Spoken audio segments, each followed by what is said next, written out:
আচ্ছা, তাহলে আমরা প্রিভিয়াস ক্লাসের ওভারভিউটা একটু দেখি। হ্যাঁ,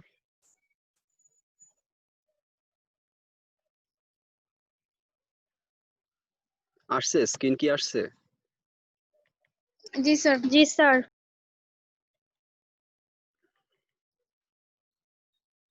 আচ্ছা, আমরা প্রিভিয়াস ক্লাসের ওভারভিউটা দেখার চেষ্টা করি। যে ক্লাসিক্যাল ডেভেলপমেন্ট থিওরি দিয়ে আমরা স্টার্ট করছিলাম। হ্যাঁ, এই ছিল।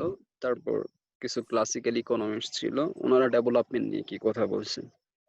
হ্যাঁ, এগুলো কিন্তু আমাদের লাস্ট ক্লাসের ওভারভিউ। হ্যাঁ, প্রিভিয়াস ক্লাসে যেটা নিয়ে। আচ্ছা, তারপর আমরা অ্যাডাম স্মিথের ডেভেলপমেন্ট থিওরিটা ছিল, যে ক্লাসিক্যাল ইকোনমিক্স এর ফাদার অফ ক্লাসিক্যাল ইকোনমিক্স বলা হয় অ্যাডাম স্মিথকে। তো ওনার ডেভেলপমেন্ট নিয়ে ওনার কনসেপ্টটা বা ওনার ইয়েটা স্পিচটা কি ছিল, এটা আমরা দেখার চেষ্টা করছি। তো উনি এই কথা বলছেন, হাউ ক্যান গ্রোথ ইনক্রিজ মানে গ্রোথটা বা প্রবৃদ্ধিটা কিভাবে বাড়ে। উনি তখন বলার চেষ্টা করছেন যে প্রোডাকশনের যে ইনপুট গুলো আছে, ল্যান্ড, লেবার, ক্যাপিটাল, এগুলার গ্রোথ হলে পরে, ল্যান্ডের গ্রোথ হলে বা লেবারের গ্রোথ হলে বা লেবারের প্রোডাক্টিভিটি বাড়লে বা ক্যাপিটালের গ্রোথ হলে ইকোনমিতে গ্রোথ আসবে। এটা ছিল অ্যাডাম স্মিথের ফাইন্ডিংস। তখন উনি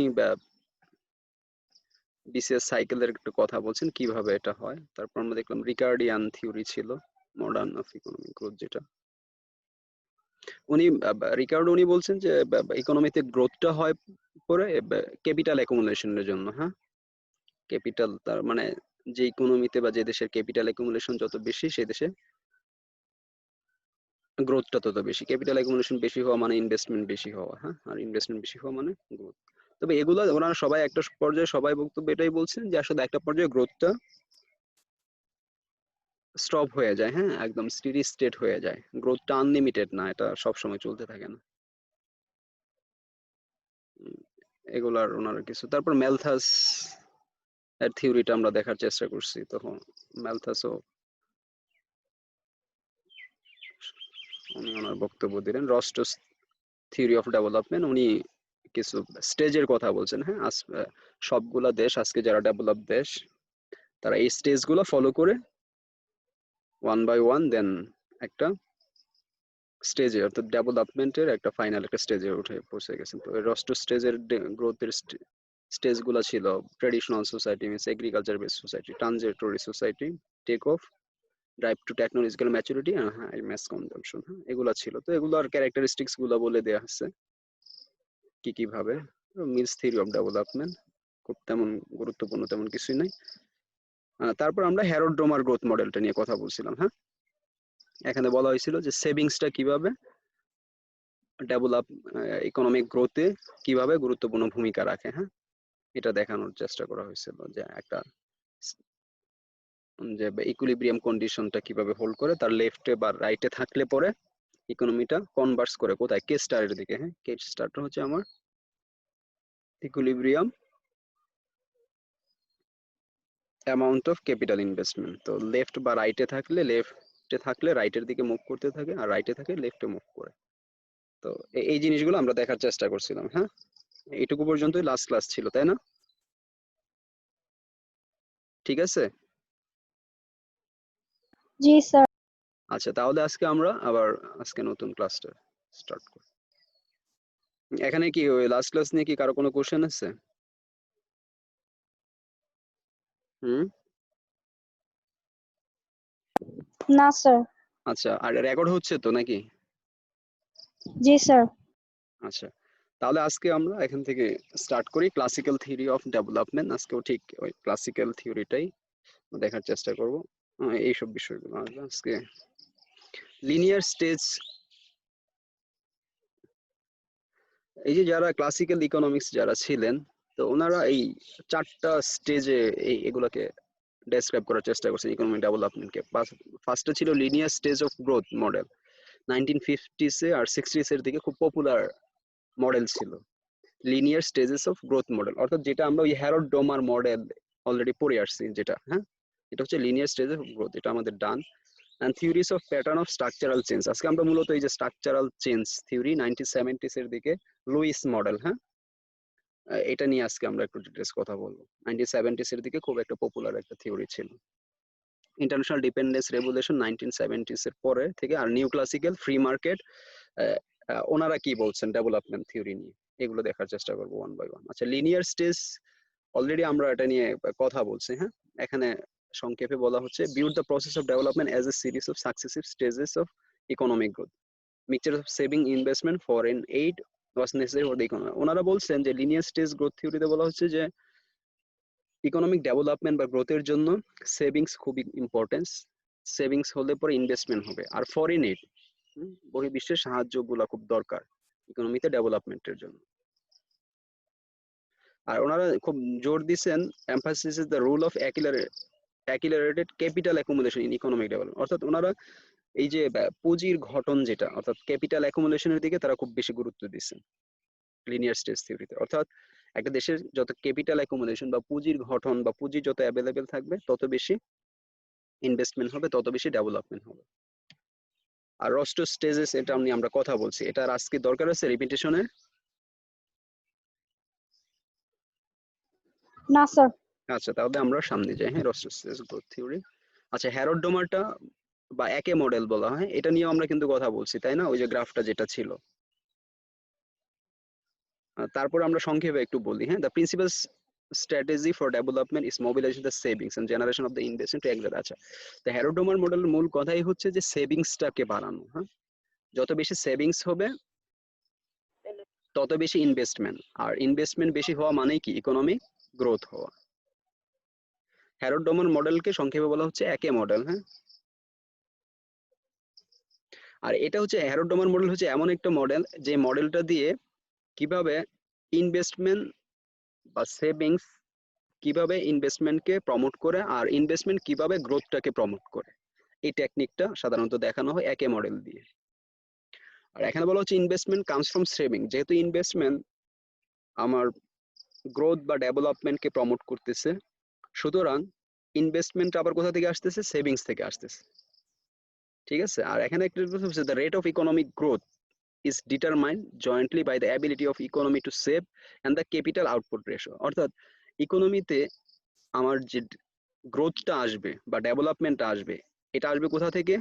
এটা ডিপেন্ড করে, অর্থাৎ গ্রোথটা ডিপেন্ড করতেছে সেভিংস এর উপর, এক নাম্বার। আরেকটা হচ্ছে ক্যাপিটাল আউটপুট রেশিও, এই দুইটা জিনিসের উপর গ্রোথটা ডিপেন্ড করে। তাহলে গ্রোথের ফ্যাক্টর হচ্ছে দুইটা, একটা হচ্ছে সেভিং বা সঞ্চয়, আরেকটা হচ্ছে ক্যাপিটাল আউটপুট রেশিও।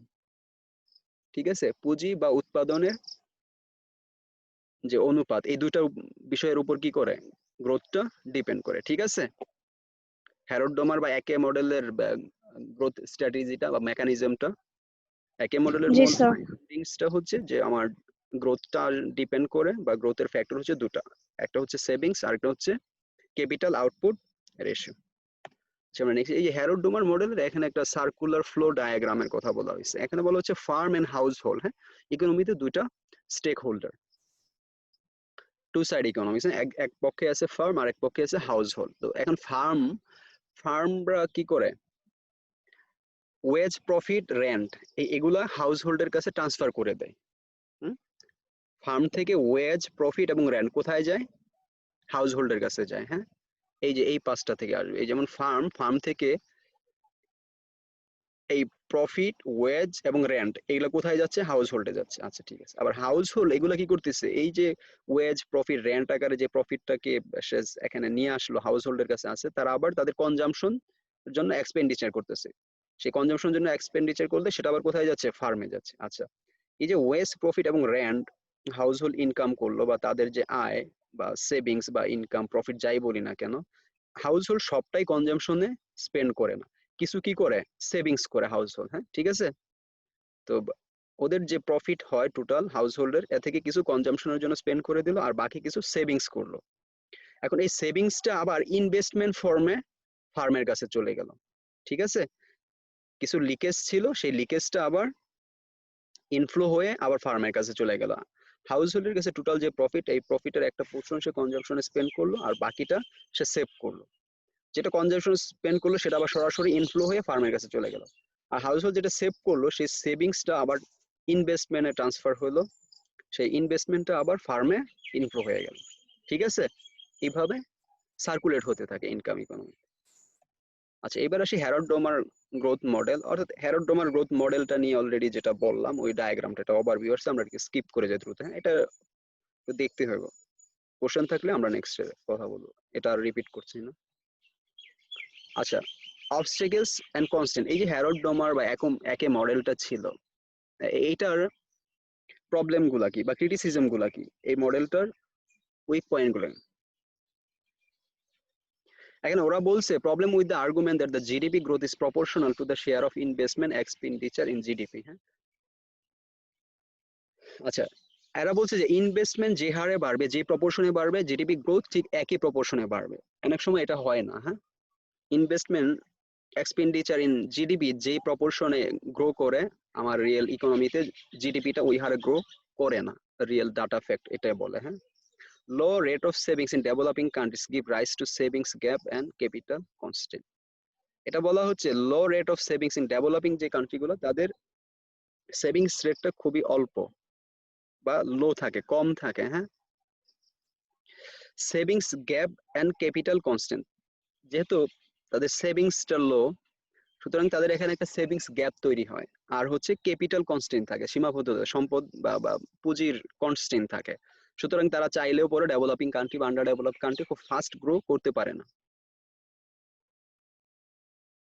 এখানে বলা হচ্ছে যে savings and investment is necessary condition for accelerated economic growth but not sufficient. বলছে যে ইকোনমিক গ্রোথের জন্য সেভিংস এবং ইনভেস্টমেন্টটা দরকার, এটাকে নেসেসারি কন্ডিশন, বাট এটাই যে সবকিছু গ্রোথকে ডিফাইন করে দিবে এটা বলা যায় না। ঠিক আছে, জাস্ট অনলি সেভিংস এন্ড ইনভেস্টমেন্টের উপর ডিপেন্ড করে একটা ইকোনমি গ্রো করবে কি করবে না, এটুকু আমরা কনক্লুড করতে পারি না এটা সহজভাবে। হ্যাঁ, এটা একে মডেলের মধ্যে বলা হচ্ছে যে এন্ডোজেনিটি অফ, এই যে সেভিংসটাকে ওরা বলে দিচ্ছে গিভেন। হ্যাঁ, একটা দেশে এই একে মডেল বা হ্যারড ডোমার মডেলে ডিপেন্ড করতেছে আমার সেভিংস যদি বাড়ে একটা দেশে, তাহলে ইকোনমিতে গ্রোথ বাড়বে।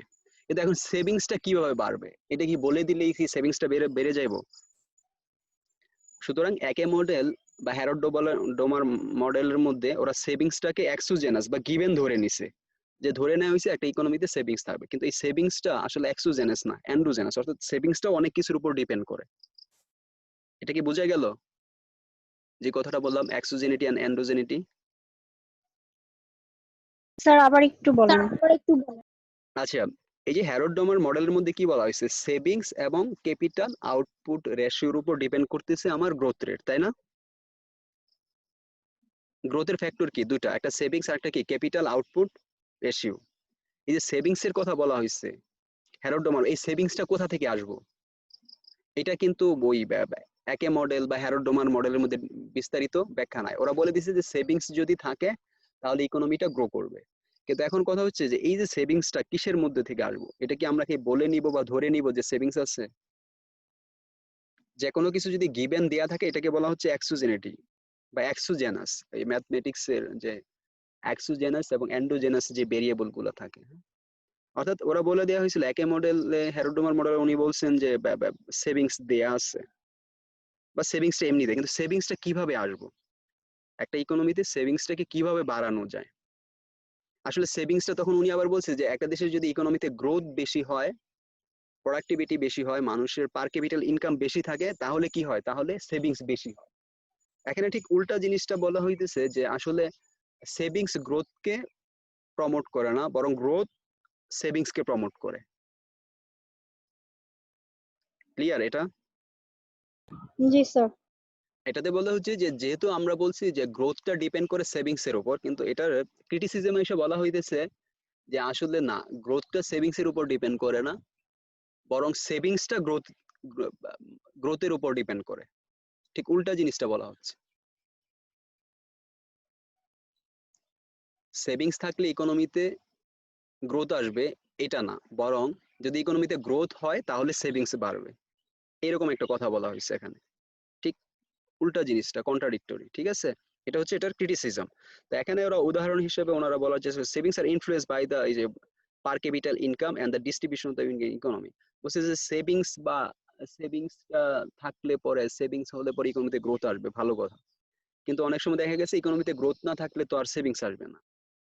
এটা হচ্ছে কজ এন্ড ইফেক্টের মতো একটা বিষয়। কে কাকে নির্ধারণ করে? সেভিংস কি গ্রোথকে প্রমোট করে, নাকি গ্রোথ সেভিংস কে প্রমোট করে? এরকম একটা কন্ট্রাডিক্টরি বিষয়। ঠিক আছে। এই যে এখানে এটা বলা হয়েছে economic growth mirrors to the movement of the savings with all income. আচ্ছা, তারপর নেক্সট হচ্ছে এক্সটেন্ট অফ পপুলেশন গ্রোথ।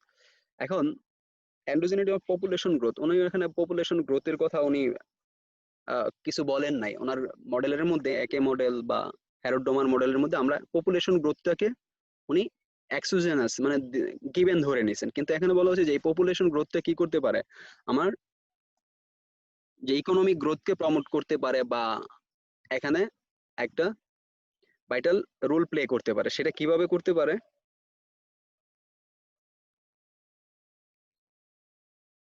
এই যে এখানে বলা হচ্ছে যে external policy can prevent an economy from sliding into a trap process of demographic transition। অর্থাৎ একটা দেশে ডেমোগ্রাফিক ট্রানজিশন অর্থাৎ পপুলেশন, এই যে সংখ্যা জনসংখ্যা তত্ত্বের যে গঠন আছে, এটা অনেক সময় এটা গিভেন বা এক্সোজেনাস এটা বলা যায় না।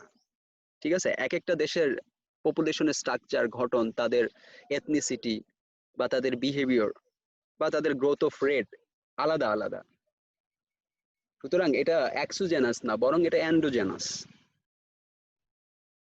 এই যে ক্যাপিটাল আউটপুট রেশিওর যে কথাটা বলা হয়েছে, হ্যাঁ, তো এই যে ক্যাপচার, এই যে সলো মডেলের মধ্যে আমরা ক্যাপিটাল এবং এই যে আউটপুট রেশিওর যে বিষয়টা বলা হয়েছিল, আহ, এখানে এই ক্যাপিটাল আউটপুট রেশিও অনেক সময় কি থাকতে পারে, এখানে সমান নাও থাকতে পারে। কোনো দেশ হয়তো বা ক্যাপিটাল ইন্টেন্সিভ, কোনো দেশ হচ্ছে লেবার ইন্টেন্সিভ। ঠিক আছে। তো এখন এই যে ক্যাপিটাল আউটপুট রেশিও, এখন ক্যাপিটালকে যদি লেবারে ট্রান্সফার করা যায়, তাহলে আমার একে মডেলটা কি আর ভ্যালিডিটি থাকলো? এখানে কিন্তু ওই লেবারের কোনো কথা বা ওখানে বলেন নাই। কিন্তু যদি লেবারকে যদি ক্যাপিটাল দিয়ে ট্রান্সফার করা যায় বা সাবস্টিটিউট হয় ক্যাপিটাল এবং লেবার, তখন কিন্তু এই একে মডেল বা হ্যারোডোমার মডেলের ভ্যালিডিটিটা থাকে না। এগুলো ক্রিটিসিজম সিজন ছিল। ঠিক আছে, ওগুলো ওইটুকু পর্যন্ত। কি একটু জি স্যার। ক্রিটিক্যাল মনে হয়েছে নাকি বা একটু ইয়ে মনে হলো? অর্থাৎ এই একে মডেল বা হ্যারোডোমার মডেলের যে অ্যাজাম্পশন গুলো ছিল, এই অ্যাজাম্পশন গুলোর ভায়োলেশনটাই হচ্ছে ক্রিটিসিজম। ঠিক আছে। তো বাবা উনি সেভিংস এর কথা বলছেন, ক্যাপিটাল অ্যাকুমুলেশন কথা বলছেন, কিন্তু উনি লেবারের কথা কোনো কিছু বলেন নাই। সুতরাং লেবারের তো একটা রুল আছে ইকোনমিক ডেভেলপমেন্ট বা গ্রোথে, তাই না? তো এইভাবে ক্রিয়েছে। আচ্ছা, এখন আমরা দেখি structural change model. Structural change মডেলের এখানে অ্যাজাম্পশনটা হচ্ছে ইকোনমিতে দুইটা সেক্টর থাকবে। Structural change theory focuses on the mechanism by which the underdeveloped economy transfer their domestic economy structure from the traditional to an industrial economy represent। আচ্ছা, এটা হচ্ছে যে এই যে স্ট্রাকচারাল চেঞ্জ মডেলের যে প্রপোনেন্ট ছিলেন লুইস, ডেভিড লুইস, ওনার theory. তো উনি ওনার এই মডেলটা ফর্মুলেট করতে গিয়ে ইকোনমিকে দুইটা সেক্টরে ভাগ করছেন। একটা হচ্ছে traditional sector, traditional sector means হচ্ছে এগ্রিকালচারাল বেসড, হ্যাঁ। আর একটা হচ্ছে মডার্ন সেক্টর, মডার্ন সেক্টর হচ্ছে ইন্ডাস্ট্রিয়াল বেসড। এই দুইটা সেক্টরের কথা উনি বলছেন। আচ্ছা, এই লুইজে উনি আবার এই একটা কথা বলছেন, also known for the two sector surplus. আচ্ছা, যে এই যে ট্রেডিশনাল বা এগ্রিকালচারাল বেসড যে ইকোনমিটা আছে, ওখানে প্রচুর সারপ্লাস লেবার আছে। ঠিক আছে। ইকোনমি কনসিস্ট অফ এই যে টু ট্রেডিশনাল এন্ড মডার্ন দুইটা সেক্টর। তো ট্রেডিশনাল সেক্টরের মধ্যে কি আছে? সারপ্লাস লেবার আছে। আর যেহেতু ট্রেডিশনাল বা এগ্রিকালচার সেক্টরে বা এগ্রিকালচার ইকোনমিতে সারপ্লাস লেবার আছে, সুতরাং তাদের মার্জিনাল প্রোডাক্টিভিটি জিরো। অর্থাৎ এগ্রিকালচার বেসড যে ইকোনমিটা, ওখানে মার্জিনাল প্রোডাক্টিভিটি অফ লেবার হচ্ছে জিরো। আর যেখানে মডার্ন সেক্টর আছে বা ইন্ডাস্ট্রিয়াল সেক্টর আছে, ওদের marginal productivity greater than zero.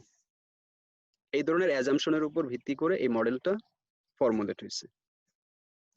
আর এগ্রিকালচার থেকে যে এই যে সারপ্লাস লেবার গুলো আছে এগ্রিকালচার ইন্ডাস্ট্রি, এখান থেকে এই সারপ্লাস লেবার গুলা মডার্ন বা ইন্ডাস্ট্রিয়াল যে সেক্টর আছে ওখানে মুভেবল। অর্থাৎ এগ্রিকালচার সেক্টরের যে সারপ্লাস লেবার গুলা, এই সারপ্লাস লেবার ওনারা চাইলে পরে ইন্ডাস্ট্রিয়াল যে সেক্টর আছে ওখানে মুভ করতে পারে বা ওখানে কাজ করতে পারে। ঠিক আছে, এটুকু পর্যন্ত। আচ্ছা, জি স্যার। আমরা তারপরে দেখি যে এখানে কিভাবে এখানে অর্থাৎ একটা ইকোনমি কিভাবে এগ্রিকালচার থেকে মুভ করে। এই যে এখানে কিছু একটা ফিগার দেয়া আছে, হ্যাঁ 4টা ফিগার দেয়া আছে এখানে, এই শিপমেন্টটা দেখানো আছে। অর্থাৎ এই যে এই ডায়াগ্রামটা, কার্সর কোথায়, এই ডায়াগ্রামটা হচ্ছে ম্যানুফ্যাকচার সেক্টর বা ইন্ডাস্ট্রিয়াল সেক্টরের জন্য, হ্যাঁ তার প্রোডাকশন ফাংশন, ম্যানুফ্যাকচার সেক্টরের প্রোডাকশন ফাংশন। তো আমার এখানে হরাইজন্টাল লাইনে কোয়ান্টিটি আর ভার্টিক্যাল লাইনে হচ্ছে total amount of total production. এই এই এই রাইটে এই যে ডায়াগ্রামটা, এই ডায়াগ্রামটার হচ্ছে হরিজন্টাল লাইনে আমাকে দেখানো হচ্ছে কোয়ান্টিটি অফ প্রোডাকশন, এটা হচ্ছে এগ্রিকালচার সেক্টরের, ঠিক আছে, এগ্রিকালচার সেক্টরের quantity of production on the horizontal line, on the sir vertical line. গ্রাফটা একটু জুম করেন স্যার, বোঝা যাচ্ছে না। গ্রাফ, স্যার একটু জুম করলে ভালো হতো। আচ্ছা আচ্ছা আমি ট্রাই করতেছি।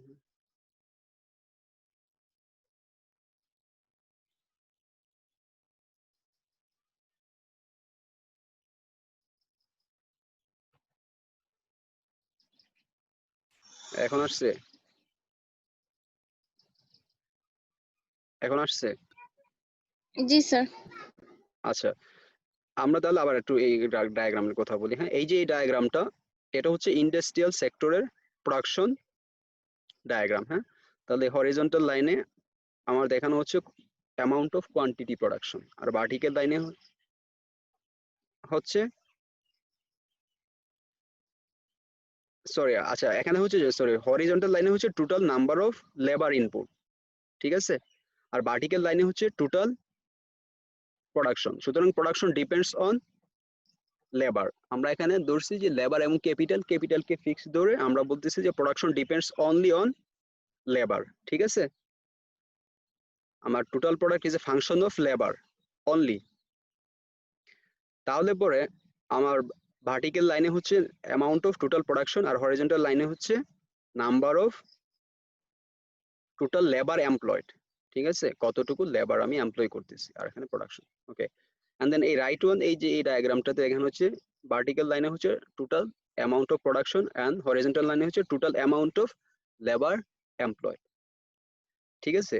তো এখন আমরা আসি ফার্স্টে আসি এগ্রিকালচার সেক্টরের টোটাল প্রোডাকশন কার্ভটা নিয়ে। তো প্রোডাকশন কার্ভ ইনক্রিজ আর ডিক্রিজিং রেট, ঠিক আছে, এটা কি শেপ, কনকেভ শেপ আছে তাই না, অর্থাৎ যে হারে আমি লেবারকে বাড়াচ্ছি তার চেয়ে কম হারে কি করতেছে, প্রোডাকশনটা বাড়তেছে তাই না। ইনক্রিজের ডিক্রিজিং রেট মানে কি, আমি যে হারে লেবারকে বাড়াচ্ছি তার চেয়ে কম হারে কি করতেছে আমার প্রোডাকশন বাড়তেছে তাই না। এটা যদি হয় তার জন্য আমরা কি পাইবো, মার্জিনাল প্রোডাক্ট কার্ভটা কি পাইবো, ডাউনওয়ার্ড স্লোপ পাইবো তাই না।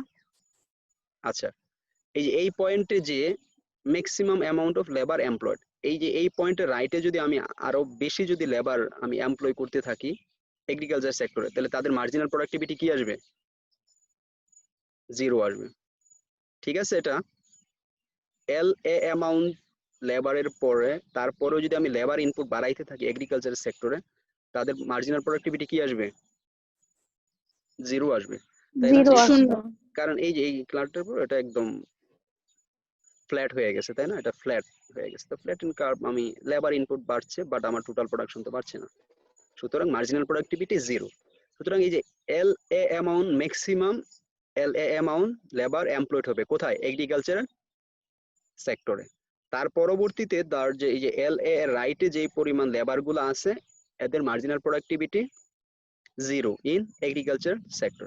তো এই যে যাদের এল এ রাইট সাইডে যে লেবার গুলো আছে তারা কোথায় শিফট হবে, সারপ্লাস লেবার গুলা মডার্ন সেক্টর বা ইন্ডাস্ট্রিয়াল সেক্টরে শিফট হয়ে যাবে, এটা আমরা দেখবো চেষ্টা করবো।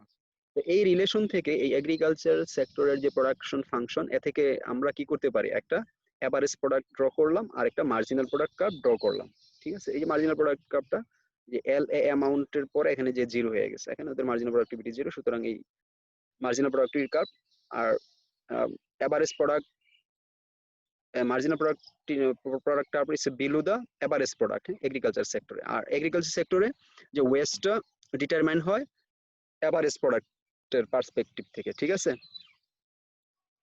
তাদের মার্জিনাল প্রোডাক্টিভিটির উপর ডিপেন্ড করে না তাদের ওয়েস্টেজ, ওয়েজ রেট ডিপেন্ড করে এভারেজ প্রোডাক্টিভিটির উপর।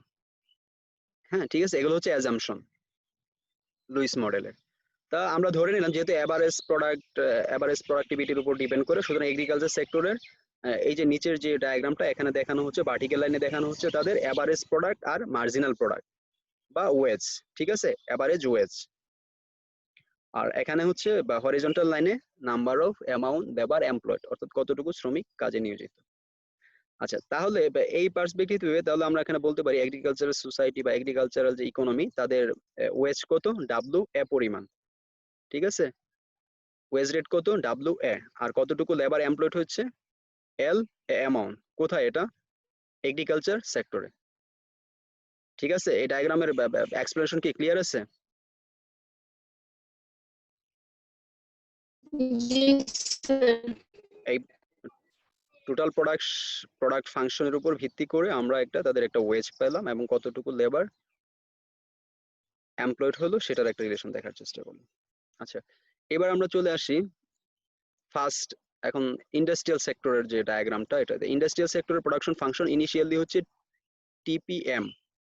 এই যে এটা হচ্ছে ইনিশিয়াল প্রোডাকশন ফাংশন, ঠিক আছে, ইন্ডাস্ট্রিয়াল সেক্টরে। ঠিক এটাও increase at decreasing rate, but এখানে কি হইতেছে না, কখনো এই কার্ভটা কি করতেছে না, ফ্ল্যাট হয়ে যাচ্ছে না, এটা কিন্তু আস্তে আস্তে ইনক্রিজ এট ডিক্রিজিং রেট, এটা আসলে ইনক্রিজ করতেছে সবসময়, কখনো যে ফ্ল্যাট হয়ে যায় না। সুতরাং এটার কি মার্জিনাল প্রোডাক্টিভিটি কি কখনো কি জিরো হইতেছে ইন্ডাস্ট্রিয়াল সেক্টরে? এখানে এই কার্ভের নেচার কি বলে, মার্জিনাল প্রোডাক্টিভিটি কখনো জিরো হইব ইন্ডাস্ট্রিয়াল না সেক্টরে? স্যার। মার্জিনাল প্রোডাক্টিভিটি কমে যাবো, হ্যাঁ আস্তে আস্তে কমে যাবো, বাট কখনো জিরো হইব না, কারণ এই কার্ভটা কখনো যে ফ্ল্যাট হয়ে যায় না। তো এটা হলো ইনিশিয়াল প্রোডাকশন ফাংশন আমার ইন্ডাস্ট্রিয়াল সেক্টরে। তো এই ইনিশিয়াল প্রোডাকশন ফাংশনের উপর ভিত্তি করে এখানে ইন্ডাস্ট্রিয়াল সেক্টরে একটা কি দেয়া আছে, লেবার সাপ্লাই কার্ভ। হ্যাঁ, এই হরিজন্টাল অ্যাক্সিসে এই যে এই লম্বা যে এই যে হরিজন্টাল অ্যাক্সিসে যে কার্ভটা, এটা হচ্ছে ইন্ডাস্ট্রিয়াল সেক্টরের লেবার সাপ্লাই কার্ভ, ঠিক আছে। এই লেবার সাপ্লাই কার্ভটা হরিজন্টাল, অর্থাৎ এই ডাব্লিউ এম পরিমাণ ওয়েজে যত ইচ্ছে তত সে কি করতে পারে, লেবারকে এমপ্লয় করতে পারে ইন্ডাস্ট্রিয়াল সেক্টরে। ডাব্লিউ এম পরিমাণ ওয়েজে যত ইচ্ছে তত লেবার সে কি করতে পারে, অ্যাবজর্ব করতে পারে, অর্থাৎ যত ইচ্ছে শ্রমিককে সে কাজে নিয়োজিত করতে পারে। এই জন্য লেবার সাপ্লাই কার্ভটা কি হরিজন্টাল। আচ্ছা, আর এই স্যার এটা কি লেবার সাপ্লাইয়ের জন্য যত সে নিয়োগ দিচ্ছে স্যার? হ্যাঁ হ্যাঁ, কি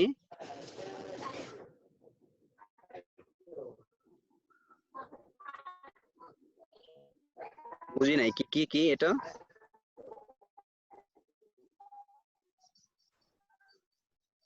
কি কোশ্চেন আসছে?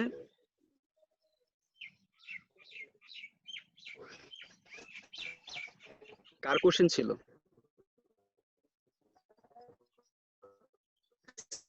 স্যার বলতেছি এটা কি লেবার সাপ্লাইয়ের জন্য জড়িত, মানে যত এরকম হয় এবার আমি নিয়োগ দিতে পারতেছি।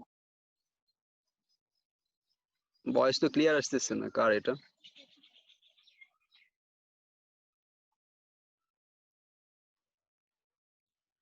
হুম,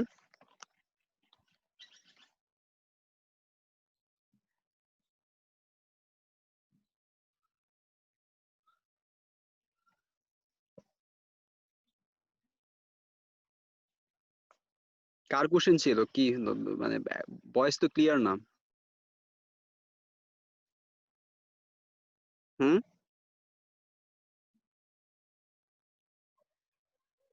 স্যার কন্টিনিউ করেন, কার ওর কোশ্চেন ওখানে ছিল? নেটে প্রবলেম হচ্ছে তো। ও আচ্ছা, বাকিদের কি ক্লিয়ার আছে? আমি তো ভাবলাম কি আমার এখানে হ্যাঁ প্রবলেম। স্যার, আমাদের ক্লিয়ার আছে, আপনার কথাও শুনতে ইয়েস। পাচ্ছি। আচ্ছা, তাহলে ও আবার কানেক্ট হোক। আচ্ছা, এখানে বলবো ছিল যে লেবার সাপ্লাই কার্ভটা হচ্ছে হরিজন্টাল। হ্যাঁ, এর মানে কি, হরিজন্টাল মানে কি, একটা ফিক্সড অ্যামাউন্ট অফ ওয়েজে যত ইচ্ছে সে তত কি করতে পারবে, লেবারকে সে কাজে নিয়োগ দিতে পারবে। এটার মিনটা হচ্ছে এটা। হ্যাঁ, এটা হচ্ছে ডাব্লিউ এম পরিমাণ ওয়েজ হচ্ছে ইন্ডাস্ট্রিয়াল সেক্টরের ওয়েজ, আর ডাব্লিউ এ ওয়েজটা কোথায়, এগ্রিকালচার সেক্টরের ওয়েজ। সুতরাং এগ্রিকালচার সেক্টর থেকে ইন্ডাস্ট্রিয়াল সেক্টরের ওয়েজটা সবসময় বেশি থাকবে, এটা তো তাই মিন করতেছে, তাই না? আচ্ছা, যাই হোক, এখন আমরা এই টোটাল যে এই যে প্রোডাকশন ফাংশনটা ইন্ডাস্ট্রিয়াল সেক্টরে, এই প্রোডাকশন ফাংশনের উপর ডিপেন্ড করে আমরা একটা লেবার ডিমান্ড কার্ভ ড্র করতে পারি ইনিশিয়ালি, ঠিক আছে। তো আমার এই ইনিশিয়াল প্রোডাকশন ফাংশন হচ্ছে টিপি এম, এই যে এই প্রোডাকশন ফাংশনটা, হ্যাঁ, কে এম ওয়ান, এটা হচ্ছে আমার ইনিশিয়াল প্রোডাকশন ফাংশন কোথাকার, ইন্ডাস্ট্রিয়াল সেক্টরের। তো এই প্রোডাকশন ফাংশনের উপর ডিপেন্ড করে আমরা একটা ইনিশিয়াল একটা লেবার ডিমান্ড কার্ভ ড্র করবো, সেটা হচ্ছে D1। তো আমার যেহেতু লেবার সাপ্লাই কার্ভ এবং লেবার ডিমান্ড কার্ভের মিটিং পয়েন্ট কোথায়, এই এফ পয়েন্টে, এটা হচ্ছে আমার কি প্রাথমিক ইনিশিয়াল ইকুইলিব্রিয়াম পয়েন্ট। এটা কোথায়, ইন্ডাস্ট্রিয়াল সেক্টরে। আচ্ছা, এখন ইন্ডাস্ট্রিয়াল সেক্টর আমরা জানি যে এগ্রিকালচার সেক্টরে কি আছে, কিছু সারপ্লাস লেবার আছে। কোথা থেকে, এল এর রাইট সাইডে কিছু কি আছে, সারপ্লাস লেবার আছে না? এই সারপ্লাস লেবার গুলা যখন ইন্ডাস্ট্রিয়াল সেক্টরে চলে আসবো কাজ করার জন্য, তখন কি করব, এখানে এই যে টিপি বা KM1 প্রোডাকশন ফাংশনে একটা সার্টেন অ্যামাউন্ট লেবার আছে। কারণ হঠাৎ করে যখন অতিরিক্ত কিছু লেবার চলে আসবো, তাহলে তাদের কি প্রোডাকশন ফাংশনটা কি রাইটে শিফট করবে না? এখন হঠাৎ করে লেবার বেড়ে গেছে, লেবার বেড়ে যাওয়া মানে কি, প্রোডাকশন তো ডিপেন্ড করে কার উপর, production depends on only labour. যেহেতু এখন অতিরিক্ত এই যে এগ্রিকালচার সেক্টর থেকে কিছু এক্সট্রা লেবার, এখানে যে সারপ্লাস লেবার আছে, এগুলো কোথায় চলে আসবে, ইন্ডাস্ট্রিয়াল সেক্টরে চলে আসবে। সুতরাং এখানে তাদের কি করবে, লেবার সাপ্লাই কি বেড়ে যাবে না, এখানে মানে অতিরিক্ত কিছু লেবার চলে আসবো না। তো যদি লেবার বেড়ে যায়, ইন্ডাস্ট্রিয়াল সেক্টর অতিরিক্ত লেবার চলে আসে, তখন তাদের প্রোডাকশন ফাংশনটা কি করব, রাইটে আপে শিফট করে যাব। সুতরাং এই নেক্সট স্টেপে যে আমার এখানে ইন্ডাস্ট্রিয়াল সেক্টরের প্রোডাকশন ফাংশনটা হয়ে যাব এই যে KM2, এটা ঠিক আছে। এটা কেন হলো, কারণ এখানে কি হয়েছে, এগ্রিকালচার সেক্টর থেকে কিছু সারপ্লাস লেবার কোথায় চলে আসছে, ইন্ডাস্ট্রিয়াল সেক্টরে চলে আসছে। সুতরাং চলে আসার ফলে তাদের প্রোডাকশন ফাংশনটা কি করবে, আপে শিফট করে গেল। এখন যেহেতু আপে শিফট করে গেল, তাদের প্রোডাকশন ফাংশন আপে শিফট করে যাওয়া মানে কি, ডিমান্ড কার্ভটাও কি করা, আপে শিফট করে যাওয়া। তো যেহেতু ডিমান্ড কার্ভ আপ শিফট গেছে, নিউ ইকুইলিব্রিয়াম পয়েন্ট কোথায়, জি পয়েন্ট। ঠিক একইভাবে আরো যদি সারপ্লাস লেবার থাকে এগ্রিকালচার সেক্টরে, তো ওরা আবার চলে আসবে কোথায়, ইন্ডাস্ট্রিয়াল সেক্টরে। তো এইভাবে ইন্ডাস্ট্রিয়াল সেক্টরে যদি আবার চলে আসে, তো ইন্ডাস্ট্রিয়াল সেক্টর প্রোডাকশন ফাংশনটা আবার আপে শিফট করে যাবে। যেহেতু আবার আপে শিফট করে গেছে, সুতরাং তাদের ডিমান্ড ফাংশনটাও, ডিমান্ড কার্ভটাও আবার কি করবে, লেবার ডিমান্ড কার্ভ আবার রাইটওয়ার্ড শিফট করে যাবে, তখন নতুন ইকুইলিব্রিয়াম বেস। তো এইভাবে এই প্রক্রিয়াটা চলতে থাকবে কতক্ষণ পর্যন্ত, যতক্ষণ পর্যন্ত এগ্রিকালচার সেক্টরে সারপ্লাস লেবার থাকবে, ততক্ষণ পর্যন্ত এই সারপ্লাস লেবারটা কোথায় চলে যাব, ইন্ডাস্ট্রিয়াল সেক্টরে চলে যাব। যখন সারপ্লাস লেবার চলে যাওয়া শেষ হইব, তখন দুইটা সেক্টরের মধ্যেই একটা ব্যালেন্সিং একটা সিচুয়েশন হইব। তো লুইস এটা বলার চেষ্টা করছেন যে এগ্রিকালচার সেক্টরে যে সারপ্লাস লেবার, ওনারা এসে ইন্ডাস্ট্রিয়াল সেক্টরে এসে এই লেবার গুলা ওরা কাজ খুঁজে নিব, এতে করে ইন্ডাস্ট্রিয়াল সেক্টরের প্রোডাক্টিভিটি বাড়বে। হ্যাঁ, এইভাবে ইকোনমিতে একটা ব্যালেন্সিং একটা সিচুয়েশন তৈরি হবে। তা এক সময় ঠিক আছে, এটা যে স্ট্রাকচারাল চেঞ্জটা যে কিভাবে এগ্রিকালচার সেক্টরে সারপ্লাস লেবার ইন্ডাস্ট্রিয়াল সেক্টরে শিফট করবে। তো এটাই ছিল যে স্ট্রাকচারাল চেঞ্জ মডেল বা স্ট্রাকচারাল মডেল বা two sectoral economic growth model. ঠিক আছে, এখানে যেহেতু এগ্রিকালচার সেক্টরে কিছু যদি সারপ্লাস যে লেবার গুলো ছিল, এগুলো যদি আনএমপ্লয়েড থাকে, তো ওদের তো কোনো কাজ নাই, ওরা কি ইকোনমিতে কোনো কন্ট্রিবিউট করতে পারলো না। সুতরাং এই সারপ্লাস লেবার গুলো যখন ইন্ডাস্ট্রিয়াল সেক্টরে যাবে, তখন তারা কন্ট্রিবিউট করলো ইকোনমিতে। তো এইভাবে কি করবে, ইকোনমিটা কি করবে, গ্রো করতে থাকবে না। এই যে সারপ্লাস যে লেবার গুলো ছিল এগ্রিকালচার সেক্টরে, তারা যদি ইন্ডাস্ট্রিয়াল সেক্টরে যে কাজ পায় বা প্রোডাকশন করে, তাহলে তো ইকোনমিতে প্রোডাক্টিভিটি বাড়লো, দ্য ভলিউম অফ প্রোডাকশন বাড়লো। এইভাবে কি করবে, ইকোনমিতে গ্রোথটাও বাড়বে। তো এটাই উনি বলার চেষ্টা করছেন যে কিভাবে এগ্রিকালচার সেক্টর থেকে সারপ্লাস লেবার গুলা ইন্ডাস্ট্রিয়াল সেক্টরে যে কাজ করে তারা প্রোডাক্টিভিটি বাড়াইতে পারে এবং ইকোনমিতে কন্ট্রিবিউট করতে পারে, আর কন্ট্রিবিউট করলে পরে ইকোনমিতে গ্রোথটা বাড়বে। এটাই ছিল ওনার ফাইন্ডিংসটা। ঠিক আছে, এটা পরে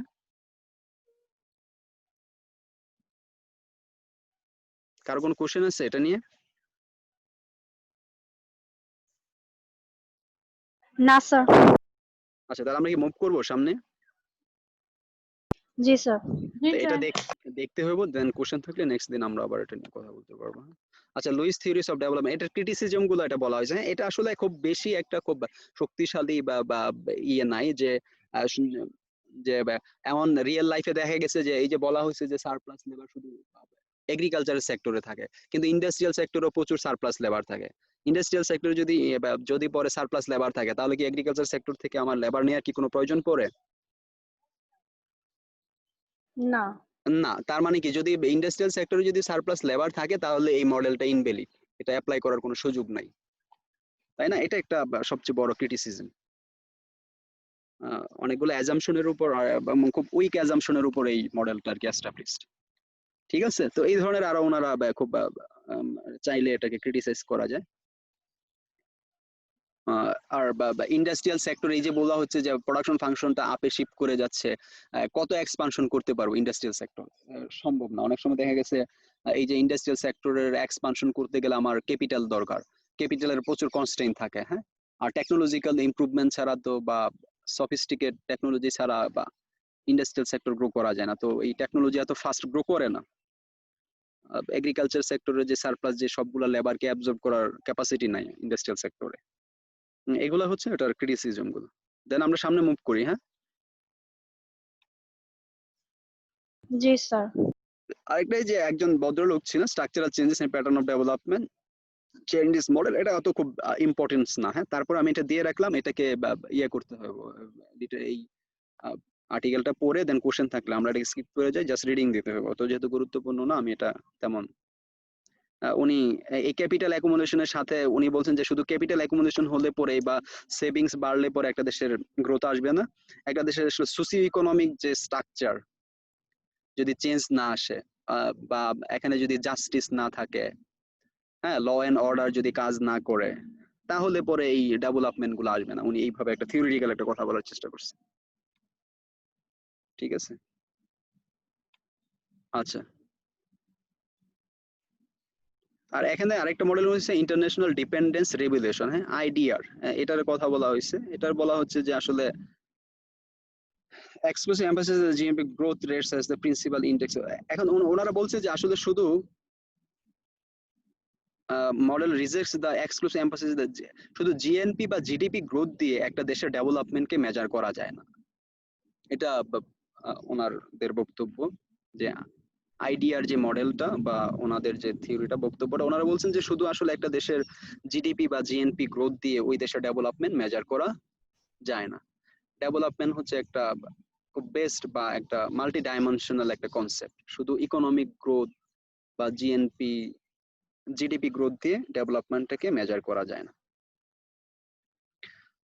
ওনারা এটা বলছেন যে এটাকে ডেভেলপমেন্টটাকে মেজার করতে হয়েছে ইন্টারন্যাশনাল পাওয়ার অফ ব্যালেন্স, অর্থাৎ একটা দেশের সাথে আরেকটা দেশের যে পাওয়ার অফ ব্যালেন্স বা যে সমতার কথা বলা হয়েছে, যে এগুলি না থাকলে ডেভেলপমেন্টটা আসলে আসে না। ওনারা বলছেন ফান্ডামেন্টাল রিফরমেশন ওয়ার্ল্ড ওয়াইড, অর্থাৎ বিশ্বব্যাপী একটা বৈশ্বিক একটা ফান্ডামেন্টাল একটা রিফর্ম বা এটার একটা সংস্কার দরকার। বৈশ্বিক ব্যবস্থার একটা সংস্কার না হলে পরে ডেভেলপমেন্টটা বোঝা যায় না বা ডেভেলপমেন্টটা আসবে না। কোন একটা দেশ খুব আপার ক্লাসে আছে, তাদের পাওয়ার অনেক বেশি, হ্যাঁ, ওরা সুপার পাওয়ার। আর কিছু কিছু দেশ তো ডেভেলপিং বা আন্ডার ডেভেলপ আফ্রিকান কান্ট্রি, তো এত গ্যাপ রেখে এই বিষয়গুলো ওনারা কথা বলছেন, হ্যাঁ। তারপরে এখানে international dependence revolution, new classical dependence, false paradigms, dualistic economic theories. আমরা আসলে নিউ ক্লাসিক্যাল ডিপেন্ডেন্স থিওরিতে, এখন নিউ ক্লাসিক্যাল ডিপেন্ডেন্স যে মডেল, এটাতে বলার চেষ্টা করে ওনারা বলছেন যে ওনাদের মূল বক্তব্যটা হচ্ছে যে একটা দেশের গ্রোথ বা ডেভেলপমেন্ট আরেকটা দেশের গ্রোথ বা ডেভেলপমেন্টের উপর ডিপেন্ড করে। কারণ একটা দেশ আরেকটা দেশের সাথে ইন্টারন্যাশনাল ট্রেডে, এখন একটা দেশ আসলে গ্লোবাল ভিলেজের কথা বলা হয়, হ্যাঁ। আসলে একটা দেশ আরেকটা দেশের উপর যখন ডিপেন্ডেন্স হয়ে যায় খুব বেশি, সুতরাং একটা দেশের গ্রোথ বা ডেভেলপমেন্ট অন্য আরেকটা দেশের গ্রোথ বা ডেভেলপমেন্টের উপর ডিপেন্ড করে। শুধু একটা দেশ চাইলেই সিঙ্গেল একটা দেশ একাই সে ডেভেলপ বা গ্রোথ করতে পারে না। এটাই ছিল নিউ ক্লাসিক্যাল ডিপেন্ডেন্স মডেল, হ্যাঁ। এটা দেখেই বোঝা যায় যে একটা দেশের গ্রোথটা অন্য আরেকটা দেশের গ্রোথের উপর ডিপেন্ড করে, যেহেতু দেশগুলা ট্রেডের সাথে ইনভলভ।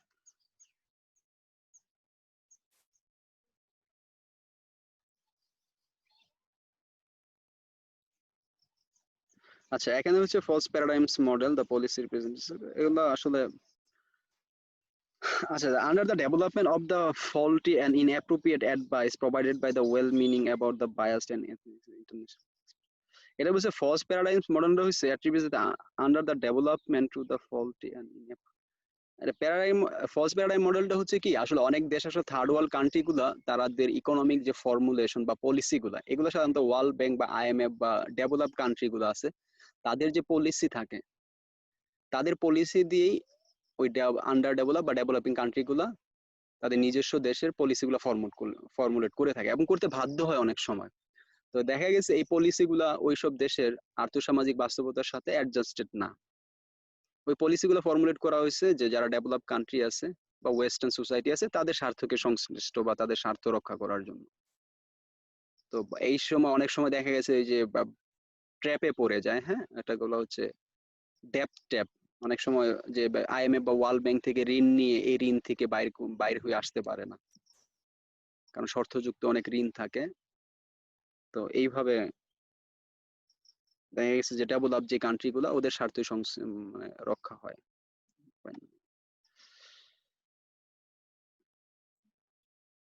এখানে যে রুরালিস্ট ডেভেলপমেন্ট এগুলা কিন্তু আমি এই মানে আর্টিকেল গুলো দিয়ে রাখছি, এটা অনেক সময় এই সবগুলো পরীক্ষার জন্য একটু কম গুরুত্বপূর্ণ। পরীক্ষার জন্য গুরুত্বপূর্ণ হচ্ছে একে model, Harrod Domar model, Lewis model, আর একটা হচ্ছে সোলো গ্রোথ মডেল। আর বাদ বাকি যেহেতু এটা প্রাসঙ্গিক গ্রোথ থিওরির সাথে এই বিষয়গুলো আসছে, তো এগুলোর জন্য আমি এই আর্টিকেল গুলো দিছি, হ্যাঁ, যাদের প্রয়োজন একটু পড়ে নিতে হবে।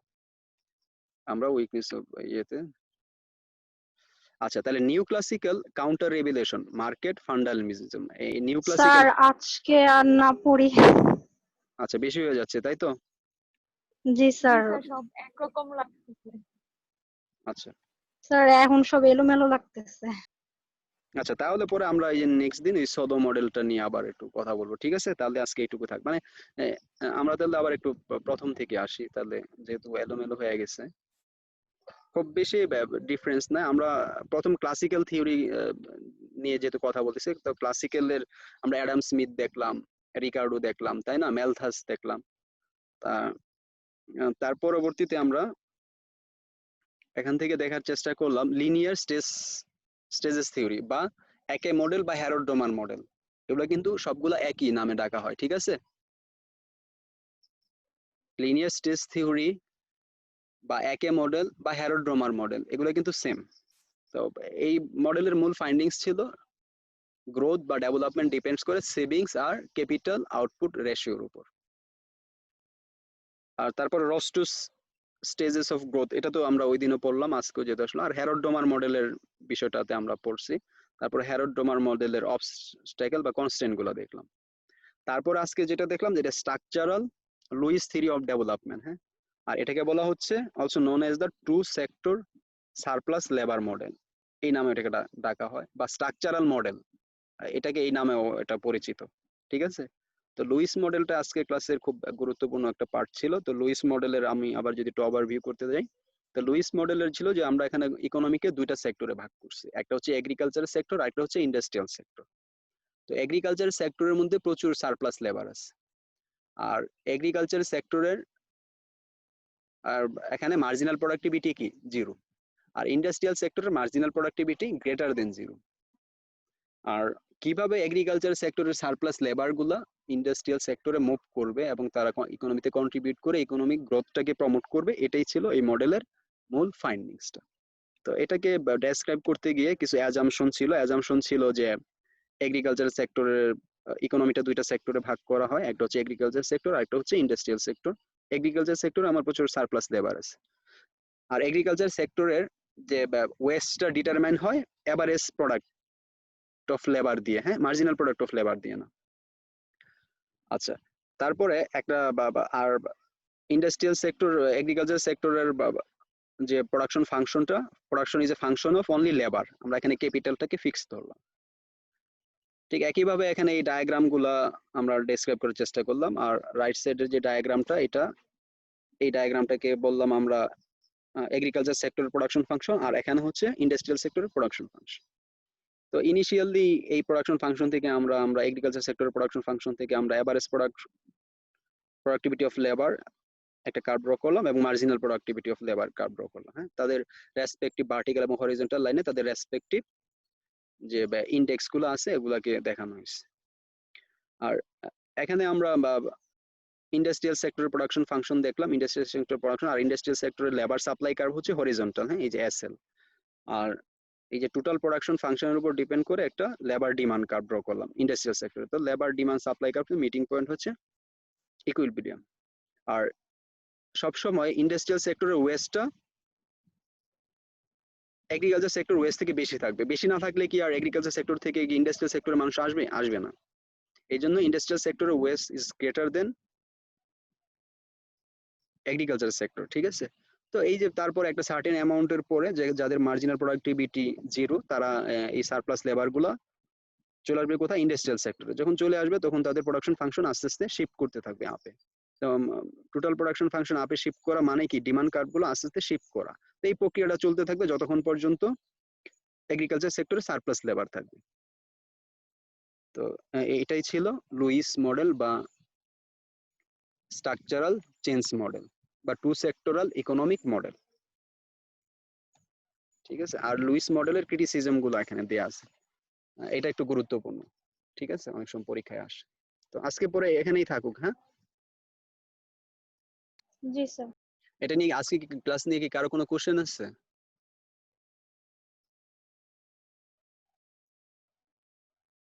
কারো কোনো না কোশ্চেন? স্যার, আপাতত কোশ্চেন নেই।